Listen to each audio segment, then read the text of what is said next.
dan kami sampaikan nanti bahwa benar-benar ini masyarakat sampai 2010 seharusnya saya yang bertanda tangan, bukan Pak Kamarudin. Kelompok tani usaha bersama ini dengan struktur pembuatan dan pembentukan mereka itu di tahun 2000. Braukol ada berapa tidak ada stempelnya. Nama salah satu, ini pemalsuan bukti, sebab nama-nama yang dicatut PT Braukol merasa SHMH. Masyarakat Tumbit Melayu juga tidak pernah membebaskan di area kelompok itu.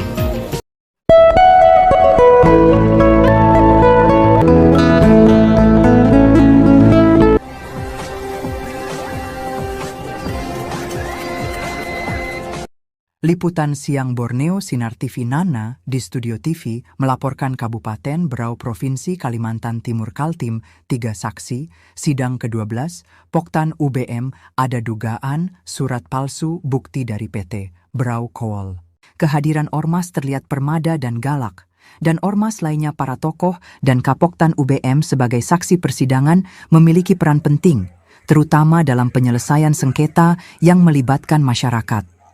Mereka hadir untuk memberikan perspektif kearifan lokal dan membantu memastikan bahwa proses persidangan berjalan dengan yang baik. Baik, kami Ormas Galak siap mendampingi terus terkait permasalahan ini. Kami dari Galak ke depannya sampai kapan terakhir akan mendampingi terus ya. Siap. Mungkin sedikit juga mungkin dari pihak pengadilan bisa lebih mengambil langkah yang benar-benar keadilan lah buat masyarakat yang terdampak. Khususnya kami dari organisasi Galak Kabupaten Berau dan mungkin ada beberapa juga organisasi yang terlibat, ya kan, sangat mendukung penuh dengan jalannya persidangan. Ketua Majelis Hakim, pemimpin persidangan Lilasari SHMH, langsung mengambil sumpah saksi tersebut untuk kemudian dimintakan keterangannya. Dan Hakim meminta 3 saksi Lubis, Mas Pri dan Murfin Mersuki untuk memberikan keterangan dengan jujur. Dalam persidangan membantah keras atas tudingan PT Berau Kool, Ketua Majelis Hakim Lilasari mempersilahkan kuasa hukum Koptan UBM Gunawan SH bersama Herman Felani SH untuk menanyakan kepada 3 saksi Lubis. Yang pertama kali diperiksa lalu Murfin Marzuki, kemudian terakhir Mas Fri. Dengan keterangan dari ketiga saksi, semua membantah keras atas tudingan PT Berau Kool. Dokumen surat lahan Kapoktan UBM simak ungkapannya. dan kan berarti karena tidak sesuai undang-undang itu nilai itu di luar dari Berau ini bisa orang melihat dan mendengar kami dan kami sampaikan nanti bahwa benar-benar ini masyarakat ingin berhenti atau bilang tersebut, dan saya ingin kami itu kepada pengadilan tidak kami sebenarnya dari jangan disisahkan dari itu harapan masyarakat. Rabu 28 Mei 2025, hasil sidang. Tadi kita menunjukkan bukti-bukti yang sebelumnya, dan kita menghadirkan 3 saksi di situ membantah semua aktivitas. Ya, tahun 2000 itu. Tadi menunjukkan bahwa situ tadi ada tidak mengakui bahwa itu tanda tangannya pada zamannya Pak siapa? Pak Murfin. Iya. Pak Murfin. Seperti apa itu Pak? Sangat disayangkan karena di era masa penjabat Pak Kamarudin hanya sebatas tahun 2003. Sangat kami curiga kepada pihak PT Braukol dalam hal ini. Dia yang melakukan yang seharusnya pada masa saya menjabat 2004 sampai 2010 seharusnya saya yang bertanda tangan, bukan Pak Kamarudin. Pak Kamarudin ini Pak menjabatnya dari tahun berapa? Pak Kamarudin menjabat pada tahun 2001 sampai 2003 sebagai Ketua RT 9 Ketua RT Kampung 9. Tumbit Melayu. Terus dilanjut oleh kita tahun Saya lanjut pada tahun 2004 sampai 2010. begitu. Terus di sini ada berkas yang dijadikan bukti PT Braukol tahun 2008 yang ditandatangani oleh Pak Kamarudin. Ada Ada barang bukti Padahal- berupa surat garapan. Oh gitu. Ya. Waktu itu masih Bapak yang jawab, Pak? Seharusnya saya yang harus menandatangani, karena kenapa? Saya sudah definitif pada tahun 2004 sampai 2010. Oh, iya. Kok ada tanda tangan Pak Kamarudin yang seharusnya tidak menandatangani karena masa jabatannya sudah habis pada tahun 2003. Tahun berapa itu Pak ditandatangani? Tahun 2008. 2008. Ya, Berupa apa itu Pak? Surat apa? berupa surat garapan Atas nama siapa Pak itu? atas nama Kamarudin M. Oh iya. Itu kepala desanya siapa dulu Pak? Pak M. Jahriu. Senada juga yang disampaikan mantan Kepala Kampung Tumbit Melayu Maspri dalam persidangan jadi saksi. Apa alasannya pihak Mas Pri sebagai kepala kampung di zamannya membuatnya surat garapan? Alasan kita bahwa lahan di kelompok tani usaha bersama itu masuk di wilayah administrasi Kampung Tumbit Melayu yang pertama. Tahun berapa itu Pak? Tidak. Tahunnya? Tahun pembuatan surat garapannya 2018. 2018. Itu waktu Bapak menjabat ya? Iya. Nah, ketua kelompok tani usaha bersama mengajukan untuk pembuatan surat garapan karena memang PT Grogol mendatangi ke kelompok tani untuk membuatkan legalitas apabila memang diminta untuk penawaran atau pembebasan. Itu yang selanjutnya bahwa memang wilayah itu terbebas dari KBK atau budidaya kehutanan. Jadi kita bisa membuatkan surat garapan tersebut. Oh, sebagai dasar untuk menerbitkan Iya. surat garapnya kelompok tani tadi. Perorangan itu Pak ya? Tidak, kelompok tani usaha bersama beranggotaan masyarakat. Oh, itu beranggotaan anggotanya masyarakat itu sendiri, bukan atas nama kelompok, tetapi kelompok yang memimpin keluarga ini, anggotanya dibuatnya surat garapan. Oh, berarti dasarnya tadi dari surat ke Indutani ya Pak? Iya, berdasarkan pengajuan atau rekomendasi dari Indutani itu sendiri. Seluas 1.290 hektar. Selama Bapak menjabat, apakah pernah membebaskan lahan tersebut kepada pihak PT Grogol? Selama saya menjabat untuk kelompok tani usaha bersama tidak pernah. Tapi kalau individu atau masyarakat pribadi ada yang membebaskan, terutama di warga RT 8, di warga RT 9. Oh, berarti di luar dari kelompok tani itu Pak? Ya itu mandiri. Mandiri ya? Kecuali kalau dia memang itu kelompok, berarti kan diwakili oleh kelompok itu sendiri.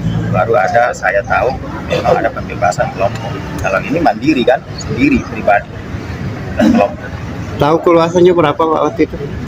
Maksudnya? Keluasan dari yang dibebaskan di zaman Bapak? Saya mohon maaf, saya juga tidak tahu. Ada yang membebaskan 2 hektar, ada yang membebaskan 3 hektar. Itu bagian keluarga itu sendiri, kebunnya sendiri pribadi. Jadi ciri-ciri pelepasan yang Bapak tanda tangani waktu itu, apakah ada bertanda tangan camat di dalamnya kalau surat pelepasan itu, atau desa aja sama RT?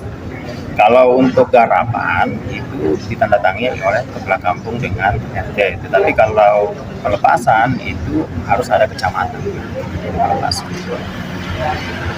Ada yang mau disampaikan Pak? Mana? Ya, yang saya sampaikan bahwa pihak Grogol kan menekankan bahwa apakah Bapak tahu bahwa wilayah kelompok usaha bersama itu adalah wilayahnya KBK. Ya, setahu saya wilayah yang masuk di administrasi Tumbit Melayu, kami mendapatkan peta tahun 2001 itu wilayah itu KBNK, bukan KBK. Tidak mungkin saya berani untuk membuatkan surat garapan, dan mungkin juga petani mengajukan kepada Indutani itu sendiri kalau wilayah itu wilayah kehutanan. Sepanjang Bapak tahu sejarah dari kelompok tani ini mulai sejak kapan terbentuknya Pak? Nah, yang saya tahu kelompok tani usaha bersama ini dengan struktur pembuatan dan pembentukan mereka itu di tahun 2000. Tahun 2000. Diketuai oleh Pak Sampara itu sendiri. Ada berapa anggota Pak di sana? Ya, kalau untuk anggota saya kurang paham. Anggotanya yaitu masyarakat Kampung Tumbit Melayu itu sendiri. Oh, berarti Terutama wilayah Maraang. terbentuknya kelompok tani itu sebelum Bapak menjabat ya? Sebelum, karena tahun 2000 kan. Tahun 2000 saya tidak ada di sini. Berarti kelompok tani ini sebelum ada surat kelompoknya memang sudah digarap duluan ya? Maksudnya? Sudah digarap duluan kah atau diterbitkan surat garapnya surat kelompoknya baru digarap atau? Ya kan permohonan ke Ibu Tani setelah mendapatkan permohonan dan dipersilakan oleh Ibu Tani itu kita dikelola oleh masyarakat. Baik Pak, siap. Terima kasih Pak. Gunawan SH bersama senior pendamping dari Banjarmasin sebagai kuasa hukum Poktan Usaha. Bersama Meraang menghadirkan 3 saksi-saksi dan menunjukkan bukti-bukti yang ia sudah siapkan. Rekan-rekan, terima kasih kepada rekan media. Dan kita tadi ada tambahan kuasa dari Banjarmasin, rekan senior saya itu Pak Herman Tirani. Hasil sidang tadi Sehingga banyak bantahan bukti-bukti yang dikeluarkan oleh PT Berau Coal pada sidang ke-12 kelompok tani usaha.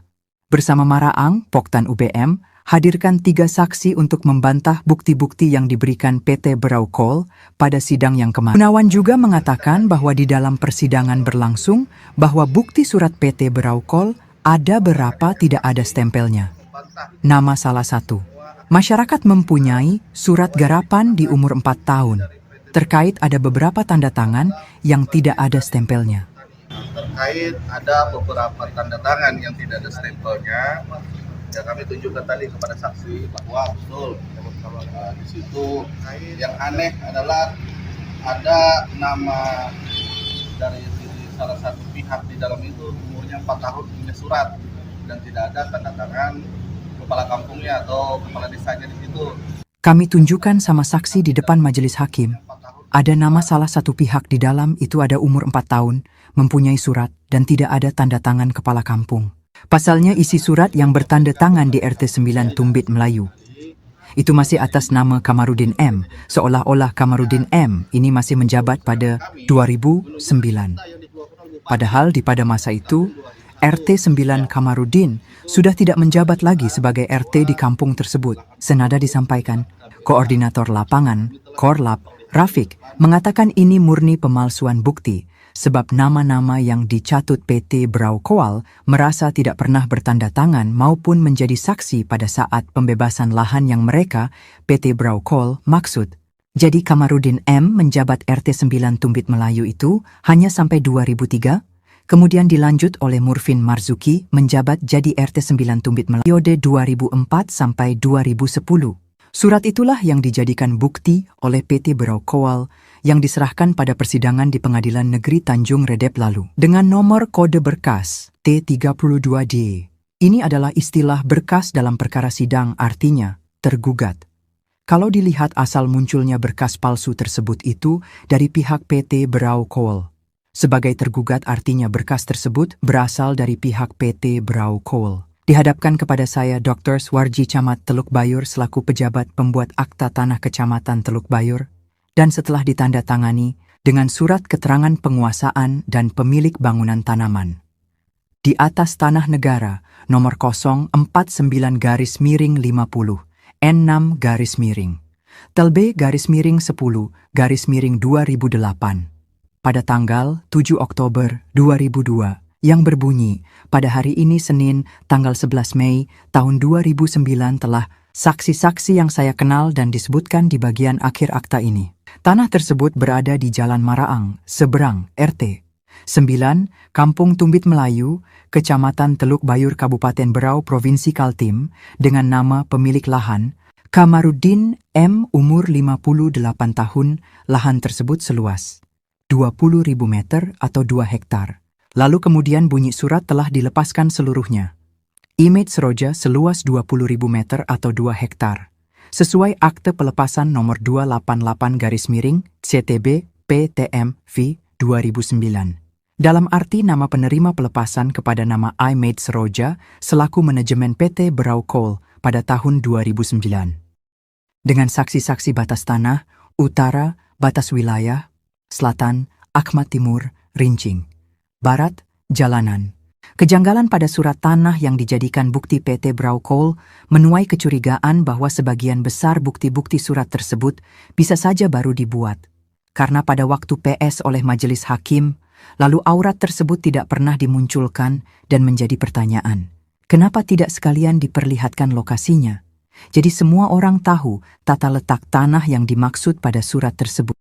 Senada juga disampaikan Herman Felani, SHMH. Masyarakat Tumbit Melayu juga tidak pernah membebaskan di area kelompok itu. Kapoktan UBM dengan keterangan dari ketiga saksi. Tadi semua membata keras atas tudingan PT Braukol, diduga sangat curam sekian tahun, penderitaan yang dialami warga Tumbit Melayu, Kapoktan UBM, warga dirampas, begitu saja dikeruk isi bumi batu barahnya, ini diduga pembohongan publik. Menambahkan dari rekan saya terkait kehadiran yang saksi 3 orang yang kita hadirkan adalah termasuk perangkat desa saat itu adalah petugas. Mereka menyampaikan dan menegaskan bahwa selama mereka menjabat di lokasi tersebut tidak pernah melakukan pembebasan di area yang saat ini sedang bersengketa. Artinya keterangan beliau sudah sangat menguntungkan dan akan menguntungkan bagi pihak kita seperti itu. Dalam hal ini para awak media konfirmasi ke legal kuasa hukum PT Braukol untuk meminta tanggapan hasil sidang yang sedang berlangsung. Ia mengatakan bahwa sidang tersebut berjalan dengan lancar dan bukti-bukti ia berikan tidak ada pemalsuan. Berjalan dengan lancar aja, tidak ada pemalsuan. Kalau ada pemalsuan kan ada prosesnya, ungkapnya kuasa hukum. Ya terkait tadi persidangan Pak, seperti apa Pak ini? Ya berjalan lancar aja. Kan banyak yang ditulis masalah terkait soal tadi ada yang pemalsuan surat tanah seperti itu. Tidak ada pemalsuan. Kalau ada pemalsuan ya silakan, kan ada proses kan kalau ada pemalsuan. Jadi persiapannya nanti Pak tanggal berapa persiapannya lagi nih? Tanggal 18 lagi karena tanggal 6 itu kan Lebaran. Ya. Jadi kita masih ada waktu di tanggal 4 itu, tapi kan mepet kan. Ya. Kita kan majelisnya juga kan mau Lebaran haji, jadi ya kita tunda agak lama, 18 Juni baru kita sidang lagi dengan agenda masih saksi dari penggugat. Masih saksi penggugat. Kalau dari saksi dari pihak Braukol? Nanti setelah saksi penggugat selesai baru tergugat mengajukan saksi. Oh ya, terima kasih banyak Pak ya. Oke, terima kasih ya. Pengadilan Negeri Brauharis melaporkan Borneo Sinar TV.